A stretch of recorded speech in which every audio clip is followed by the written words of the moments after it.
We are back with another video. This is chapter 3. Yeah. Okay, chapter 3.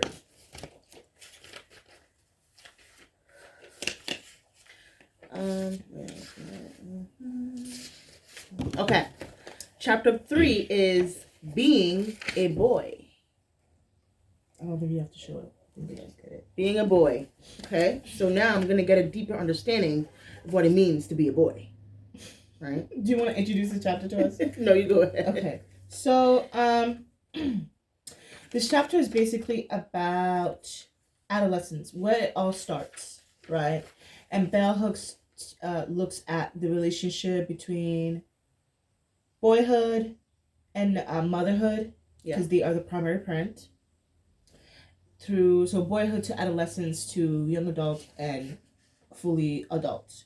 So a lot of the patriarchal norms that fully adult male exercise were learned as a boy. And she also to mention that as growing up, that she, as growing up, she learned her father asserted his patriarchal dominance over her and all that. So, yeah, she basically talked about how boys are not seen as lovable in patriarchal culture, and that, we spew a lot of rhetoric of like, boys don't cry. If you cry, you're gonna grow up to be wimpy. You can't show emotions. If you show emotion, you're a sissy, and you don't want to be a sissy. Not a sissy. Yeah. Do you want to add anything to? So there's a particular point in the book where I really wanted to point out. So bell hooks basically make inferences and make analogous, like, correlating being like a boy to, let's say, a movie, for example. And she basically was trying to use like popular books at the time. I believe it was 2006 or 7. And to basically make an inference of, how when boys are growing up and they're seeing these images of, movies and stories about what it means to being a boy, it has to do with a lot of suffering and figuring things out at the very last minute. Okay? Mm-hmm. Okay, so I'm going to read you guys a passage, and then, we're just going to talk about it. In recent years, it has been made clear to researchers working on promoting the emotional life of boys that patriarchal culture influenced parents to devalue the emotional development of boys. Naturally, this disregard affects boys' capacity to love and be loving. Dan Candlong and Michael Thompson, authors of Raising Cain, Protecting the Emotional Life of Boys, stress that their research shows that boys are free to be more emotional in early childhood because they have not yet learned the fear and despite expressing dependence. Quote, every child, boys included, comes into this world wanting to be loved and be loved by his parents. 40 years of research on emotional attachment shows that without it, children dies or suffers severe emotional damage. End quote. Despite these powerful insights, they do not talk about the impact of patriarchy. So you got these two researchers, Dan and Michael, 40 years in the making, of research. And they have come up with these theories as to why, boys, at an early age, they're very expressive about their emotions.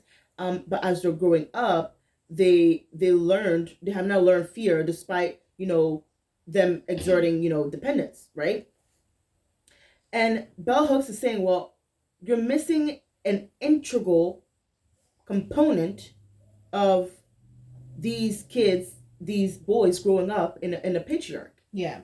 Which is introducing patriarchy. Yeah. So 40 years, and yet you missed the mark. Right. You haven't thought about how patriarchy influences young boys to be silent, to be emotionless, to sever their emotional attachment to themselves and to other people, to their family members and all that. And she goes on to say, like, they do not tell readers that to truly process the emotional life of boys, we must tell the truth about the power of patriarchy. And that's It the makes thing. sense. Yeah, and like as someone who has worked in early childhood education too, I mean, I see it. I see how we can see a little boy who's free, who is expressive and all that, only for them to grow up. Only for them to grow up and be a shell emotionally and not express what they need from their family members, their peers, and all that. Yeah. And that can be very scary because we can only do so much, especially in a early childhood education sense of like affirming that your emotions are valid, affirming that you're kind, that affirming that color is just a color. It doesn't matter if, you like the color pink or you like the color blue. Blue is not only for boys, blue is for everyone. Anybody can like blue, anybody can like pink and all that, only to go home and be berated by patriarchal sexist norms. Yeah. Because that's what mommy and daddy or whatever the housing situation is, the home practice. Because according to we kind of see it too, like according to bell hooks too, even homosexual relationships too are very very much patriarchal. Yeah. So yeah, she goes on to say, we must dare to face the way in which patriarchal thinking blinds everyone so that they cannot see that the emotional lives of boys cannot be fully honored as long as notions of patriarchal masculinity prevail. We cannot teach boys that real men either do not feel or do not express feelings, and accept boys to feel comfortable getting in touch with their feelings. Yeah, and I try to do that with like our nieces and nephews, especially our nephew who's a bit older. I try to tell him like you can't always be angry at your sister. You can't always release your anger out on the people that love you. And anger is such a useful emotion for male in a patriarchy. Because these boys literally don't know how to harness that. Because they haven't been taught that. Like, sexism and misogyny is a learned ideology. It is a learned practice. And if you can learn something, you can unlearn it. And the sooner we teach young boys to... And it doesn't have to be like, oh, you have to go to full-on therapy. No, just like journaling your feelings, sitting with your emotions, thinking about emotions, thinking about why you feel this way, learning the vocabulary to better express what you feel. Because most of the time, you think you may feel rage, but underneath that rage, it could be something else. It could be depression. It could be disappointment. It could just be not being understood. It could be miscommunication. It could be a lot of things, right? That build up to the last straw is anger. But underneath that is like, okay, you have to peel all the layers one by one. Exactly. Right? And one thing about patriarchy is that and when it comes to like the masculinity of boys and males, it's like it's performative. It's not who you are. You're putting up a performance. Yeah, it's a lie. It's a lie, right? So you're protecting this image that it's not even true. Yeah, it's not. Which is sad because once you hit your adulthood, you kind of like morphed yourself into that lie, and now you were becoming real one with the lie. So you can't separate those two anymore. Yeah, that's kind of scary. Yeah. And then she went on to talk about,